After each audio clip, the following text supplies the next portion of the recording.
India is on the moon. जो शब्द हम पिछले 4 सालों से सुनना चाहते थे वो अब एक रियलिटी बन चुके हैं। चंद्रयान 3 ने सक्सेसफुली चांद पर लैंड किया है और पूरी दुनिया ने हमें कॉन्ग्रेचुलेट किया है। लेकिन ये बस आधी कहानी है। चंद्रयान 3 के मिशंस हमें एलियन वर्ल्ड्स को ढूंढने में मदद करेंगे, चांद पर कॉलोनीज बनाने में गाइड करेंगे और तो और नासा को भी हम फ्यूचर मिशंस में हेल्प करेंगे। और ये सब सिर्फ आने वाले 14 दिनों में होगा। अगर आपका कोई दोस्त है जो सोचता है कि भारत जैसा गरीब देश मून मिशन पर पैसे खर्च क्यों करता है, तो उसके साथ ये वीडियो जरूर शेयर कीजिए। उनकी बहुत जलने वाली है। मून तक पहुंचना जितना इम्पोर्टेंट था, उससे भी इम्पोर्टेंट वहाँ होने वाले मिशंस है। इन 14 दिनों में ऐसा क्या करना चाहते हैं हमारे साइंटिस्ट, चलिए जानते हैं आज के इस वीडियो में। लैंड होने के बाद 14 दिनों के लिए या फिर एक पूरे लूनर डे के लिए चंद्रयान 3 का मिशन चलेगा। 14 दिनों बाद लूनर डे खत्म हो जाएगा और लूनर नाइट शुरू होगी। टेम्परेचर फटाक से -130 डिग्रीज तक गिर जाएगा। इतने लो टेम्परेचर में सरवाइव करने की प्रोविजन हमने नहीं की है। प्लस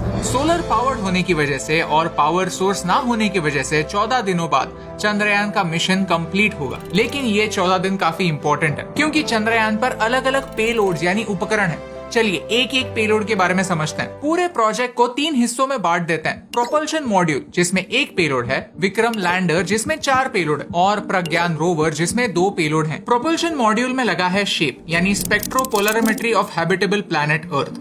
ये मून को नहीं अर्थ को ऑब्जर्व करेगा। ऐसे कौन से क्वालिटीज है, कौन से कंपोनेंट्स हैं जो हमारी पृथ्वी को हैबिटेबल बनाता है, जिनकी वजह से लाइफ पृथ्वी पर पॉसिबल है। शेप यही स्टडी करना चाहता है। एज ऑफ नाउ हमने 5000 से ज्यादा एक्सोप्लैनेट्स डिस्कवर किए हैं। लेकिन इनमें से कौन से एक्सोप्लैनेट्स में लाइफ सर्वाइव करने के चांसेस हैं और कौन से एक्सोप्लैनेट्स में नहीं, ये जवाब हम इतना दूर बैठकर कैसे दे सकते हैं? वेल, इस इंस्ट्रूमेंट की हेल्प से। शेप से हमें हैबिटेबल एक्सोप्लैनेट्स ढूंढने में मदद होगी। ऐसे प्लैनेट्स जहां आज एलियंस हो सकते हैं या फिर जो फ्यूचर में हमारी कॉलोनीज बन सकते हैं। जो प्लैनेट्स हमसे कई लाइट ईयर्स दूर है, उन्हें हम किसी भी टेलीस्कोप से नहीं देख सकते। लेकिन हाँ, उन प्लैनेट से आने वाले लाइट को स्टडी जरूर कर सकते हैं। जो लाइट हमें दिखता है उसे विजिबल स्पेक्ट्रम कहा जाता है। लेकिन उस लाइट को छोड़कर भी और तरह के रेज होते हैं। जब ही ये रेज किसी ऑब्जेक्ट से इंटरेक्ट करते हैं तो कुछ रेज अब्सॉर्ब हो जाते हैं और कुछ रेज नहीं। इस बेसिस पर हम पहले तो ये स्टडी करेंगे कि अर्थ से आने वाले लाइट रेज कैसे दिखते हैं और फ्यूचर में उससे मिलते जुलते लाइट रेज कहाँ से आ रहे हैं वो स्टडी करने की कोशिश करेंगे। आसान भाषा में शेप का काम यही है। इससे हमें एग्जैक्टली ये तो पता नहीं चलेगा कि जादू किस प्लैनेट पर रहता है, लेकिन हाँ, ये पता चल जाएगा कि किस दिशा में ट्राई करना चाहिए। आगे बढ़ते हैं विक्रम लैंडर की ओर। विक्रम लैंडर का नाम father of Indian space programme Vikram Sarabhai की स्मृति में है।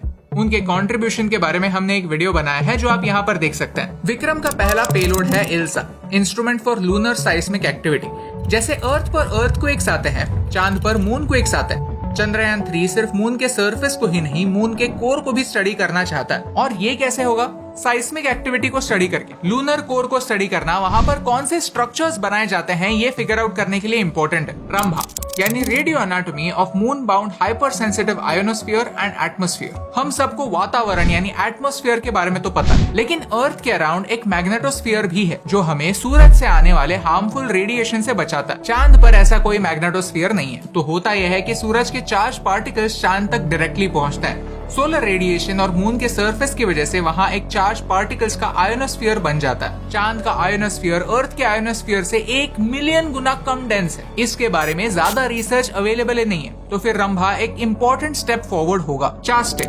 Chandra surface thermophysical experiment. अगर फ्यूचर में हमें चांद पर एक ह्यूमन कॉलोनी बनानी है तो वहाँ पर हमें ह्यूमंस को भेजना पड़ेगा। वहाँ पर अलग अलग स्ट्रक्चर्स, बिल्डिंग्स बनाने पड़ेंगे और उनके अंदर एक क्लाइमेट कंट्रोल्ड एटमॉस्फेयर भी बनाना पड़ेगा। वहाँ के टेम्परेचर को कंट्रोल करना पड़ेगा क्योंकि मून के सरफेस पर टेम्परेचर बहुत ज्यादा फ्लक्चुएट होता है। दिन के टाइम पर बहुत ज्यादा हाई टेम्परेचर होता है और रात के टाइम पर टेम्परेचर बहुत नीचे गिर जाता है। अगर हम टेम्परेचर कंट्रोल कर पाए तो ही बिल्डिंग के अंदर इंसान ज्यादा टाइम के लिए जिंदा रह सकते हैं। तो मून पर जाकर हीट को स्टडी करना इंपॉर्टेंट है। ये चास्टर डिवाइस चांद के सरफेस पर एक छोटा सा गड्ढा बनाएगा, फिर उसके इर्द गिर्द की जमीन को गर्म कर दिया जाएगा और फिर गर्मी का चांद पर कैसे इम्पैक्ट होता है उसे स्टडी किया जाएगा। इस हीट का एक और एलिमेंट पर काफी ज्यादा इम्पैक्ट होता है और वो है पानी। LRA लेजर रिफ्लेक्टोमीटर अरे। आपने सोनार के बारे में तो सुना ही होगा। सब मरीन्स में सोनार डिवाइस होता है जो पानी के अंदर साउंड वेव्स भेजता है। जो पानी की डेप्थ पता करने में काम आती है। होता यह है कि सबमरीन साउंड वेव्स नीचे पानी की सरफेस की ओर इमिट करती हैं और टाइमर लगाती है। फिर उन वेव्स को नीचे के सरफेस से टकराकर ऊपर आने में कितना टाइम लगता है ये मेजर करती है। उससे पता चलता है कि पानी कितना गहरा है। ऐसा ही इंस्ट्रूमेंट है LRA। इंटरेस्टिंग बात यह है कि ये इंस्ट्रूमेंट नासा का है। उन्होंने सोचा कि चंद्रयान मून पर जा ही रहा है तो हमारा भी एक इंस्ट्रूमेंट लेकर जाए। तो LRA एक मिरर है जो लेजर की मदद से चांद और पृथ्वी के बीच का डिस्टेंस एक्यूरेटली मेजर कर पाएगा, जिससे फ्यूचर मिशंस के लिए बेटर कैलकुलेशंस करने में मदद होगी। 1970s में अपोलो प्रोग्राम के दौरान नासा ने ऐसे ही रिफ्लेक्टोमीटर चांद पर प्लेस किए थे, लेकिन अब टेक्नोलॉजी इंप्रूव हुई है।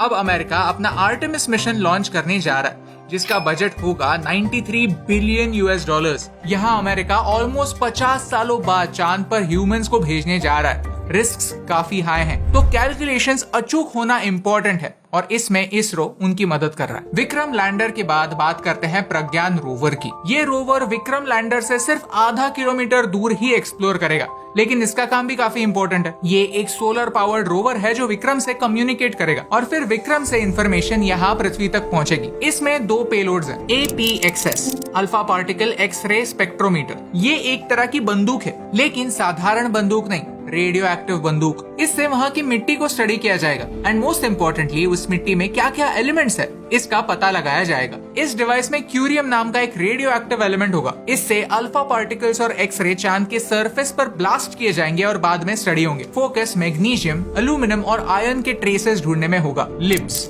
लेजर इंड्यूस्ड ब्रेकडाउन स्पेक्ट्रोमीटर, ये लाइट की मदद से चांद की सॉइल को स्टडी करेगा। अब ये दोनों पेलोड्स इंपॉर्टेंट इसीलिए हैं क्योंकि अगर किसी भी दूसरे प्लैनेट पर कोई स्ट्रक्चर बनाना है तो बहुत सारा इक्विपमेंट लगेगा। बिल्डिंग बनाने के लिए लगने वाले मटेरियल्स क्या हम पृथ्वी से लेके जाएंगे?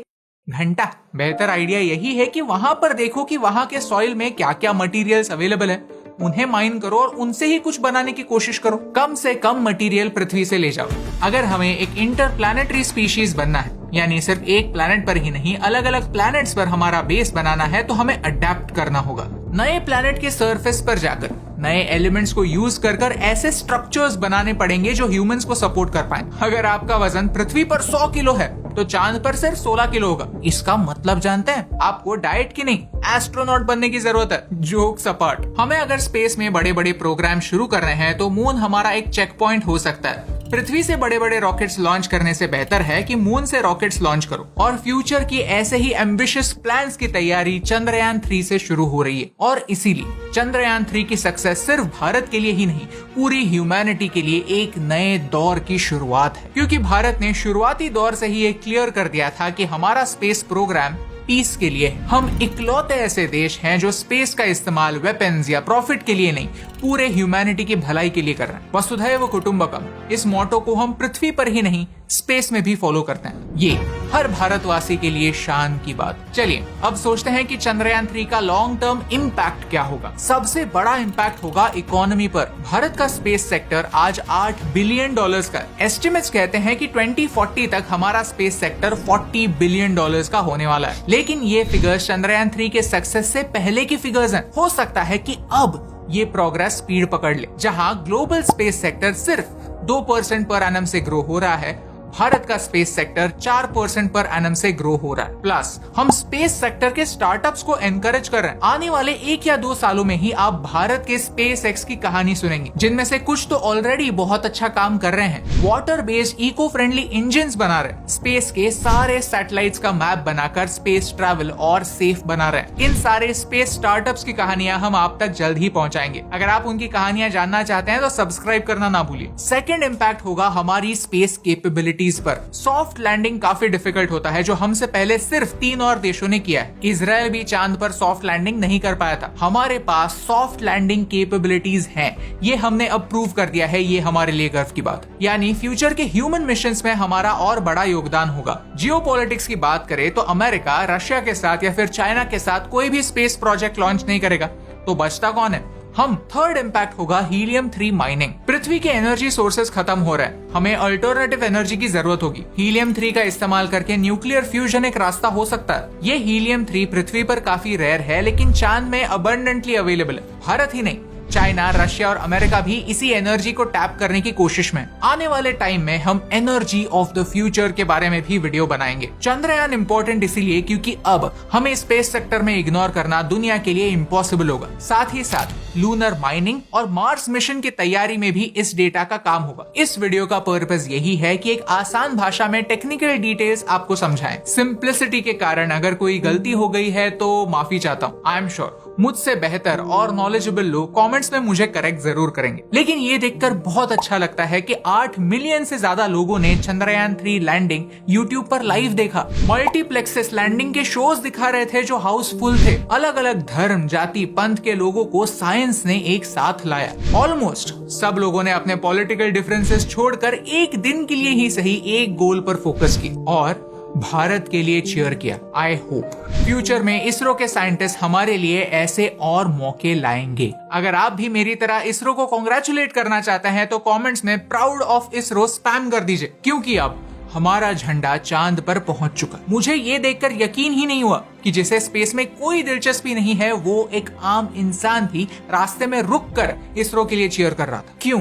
क्योंकि ये उस हर भारतवासी की जीत है जिसे इस बात पर भरोसा है कि हम ग्रेटनेस के लायक हैं, और हर उस इंसान के लिए एक करारा चाटा जो सोचता है कि इस देश का कुछ नहीं हो सकता। Chandrayaan is the pride of India और यही शान की बात आप तक पहुंचाने से मुझे फर्क पड़ता है।